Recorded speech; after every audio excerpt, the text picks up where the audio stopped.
만약에 그 효과를 막 4배로 증대시키잖아요. 그러면 그거에 관련된 부작용이 어마어마하게 올 것 같아요. 그렇기 때문에 약도 음식도 같이 먹을 때 주의를 해야 된다.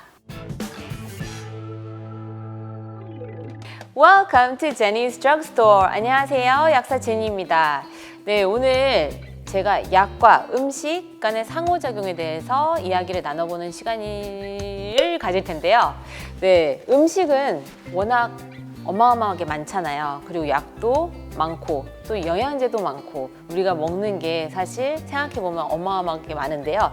이게 입을 통해서 식도, 뭐 위, 장 이렇게 다 흡수되고 이게 ADM이라고 해요. A 흡수되고 D 이제 소화되고 M 대사되고 E 이렇게 배출이라고 해야 될까요? 그런 과정을 통해서 이제 우리가 먹은 것들이 인체에서 대사가 돼서 이제 제거가 되잖아요.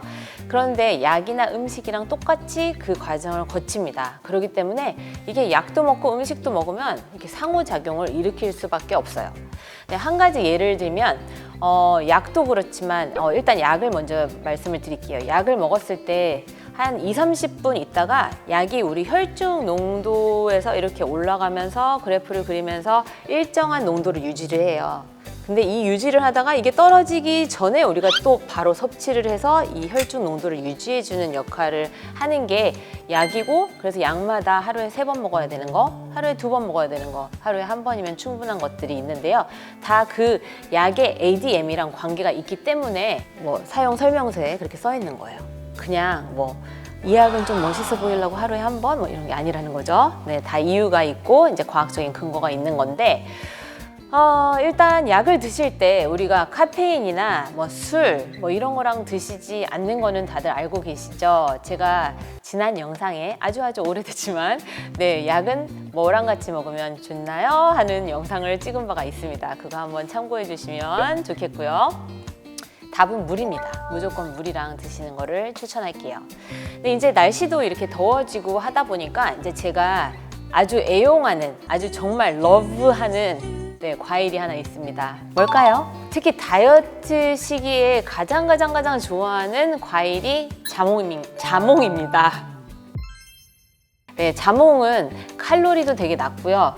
우리가 이제 시트러스 쪽이잖아요. 좀 더 단 것도 있지만 좀 비터, 이렇게 쓴맛 있는 것도 좀 되게 좋아하거든요. 요즘에는 갈수록 자몽이 좀 달아지긴 하더라고요. 일부러 달게 한 거면 먹으면 좀 안 될 것 같긴 한데, 네, 아무튼 자몽이 어떤 약과 상호작용을 갖고 있는지 오늘 그거부터 이야기를 해보도록 할게요. 네, 이거 조금 어려운 얘기긴 한데, 자몽의 주 성분이 나링게닌이 있어요. 근데 얘가 좀 어렵긴 한데, 네, 소포체에서 중성 지질의 축적을 제한을 해서요. 중성 지질, 그러니까 그게 우리 몸에 축적되면 안 좋은 거 느낌은 아시죠? 그러니까 지질화를 억제한다는 효과가 있습니다. 그래서 다이어트 식품으로도 좋고, 그 칼로리도 100g 안에 33kcal밖에 없습니다. 그렇기 때문에 다이어트 식품으로도 더 선호하고는 있지만, 얘가 우리 간에서 대사되는 효소들이 있어요. 사이토크롬 P450이라고 있는데 얘랑 상호작용을 되게 많이 해요, 자몽이라는 게. 그래서 만약에 고혈압약, 고지혈증 약 이런 걸 드시잖아요. 그러면 자몽 주스를 마셨어. 그러면 이 혈압약의 효과가 뚝 떨어지게 되는 거죠.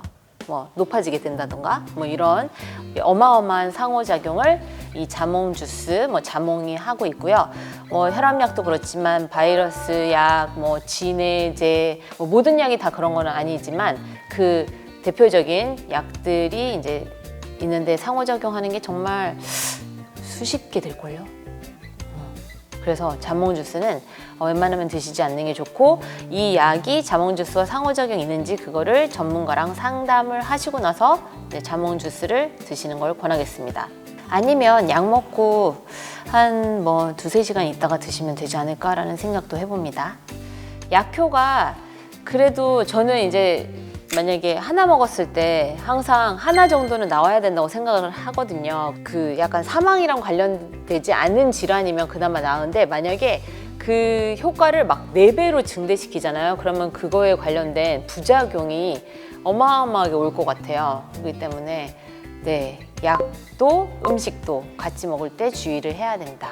네, 그래서 이제 다이어트 식품으로 각광받고 있는 자몽은 정말 많은 약들이랑 상호작용이 있고요. 제가 어떤 그 페이퍼를 봤는데 자몽이랑 상호작용을 일으키는 약물이 이렇게 두께가 이랬어요.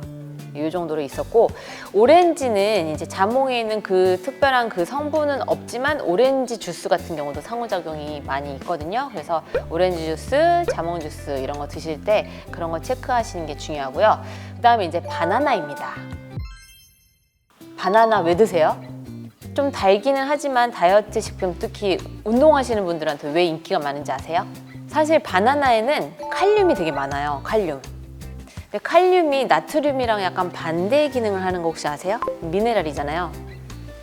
만약에 너무 짠 거를 먹었어. 그러면 뭐 약간 붓는다? 뭐 이럴 때 우리 그 칼륨 관련된 걸 좀 드시는 경우가 있거든요. 칼륨을 충전하는 원리로 있는 뭐 영양제들이 있어요. 그런 거 좀 드셨을 때 좀 부종이 빠지는 느낌도 살짝 있기는 한데 바나나에 칼륨이 많습니다. 그런데 고혈압약 이런 거 드시잖아요. 그러면 칼륨이 우리 인체에 너무 축적될 수가 있어요. 그래서 이제 바나나 이런 거 드시는 분들은 고혈압약을 드시는 거를 좀 신경 써서 드셔야 되겠죠. 그래서 이제 마지막으로 치즈 같은 경우 그 티라민이라는 성분이 있어요. 그 치즈 안에는. 근데 얘가 이제 혈압약이나 뭐 항우울증약 뭐 이런 거 있잖아요. 우울증약 이런 거랑 상호작용이 있기 때문에 그런 약을 드시면 이런 발효 음식이나 뭐 치즈, 뭐 훈제 관련된 음식을 드시는 것도 이제 생각해 보시고 드셔야 된다는 거죠. 그래서 음식과 약도 상호작용이 있습니다. 약과 약이 서로 이제 상호작용이 일으켜서 뭐 약의 효과를 떨어뜨리고 높이고 이런 것들도 있지만 음식이랑도 약도 궁합이 있다라는 이야기가 이제 이런 이야기에서 나오는 건데요. 이제 먹는 음식은 뭐 약이랑 별로 상관없겠지 이렇게 생각하시는 분들이 생각보다 많더라고요. 그래서 약도 어떤 음식을 내가 먹고 있는지, 어떤 약을 먹고 있는지 이런 거를 서로 같이 잘 생각하셔서 전문가와 상의를 하신 다음에 드셨으면 좋겠습니다.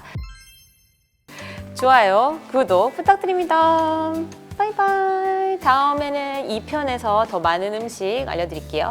그리고 제가 얼마 전에 피임약 찍었거든요. 근데 그것도 호르몬제잖아요. 그러니까 어마어마하게 상호작용 어마어마하게 많아요. 그거 하려면 한 2시간 걸릴 수도 있어요.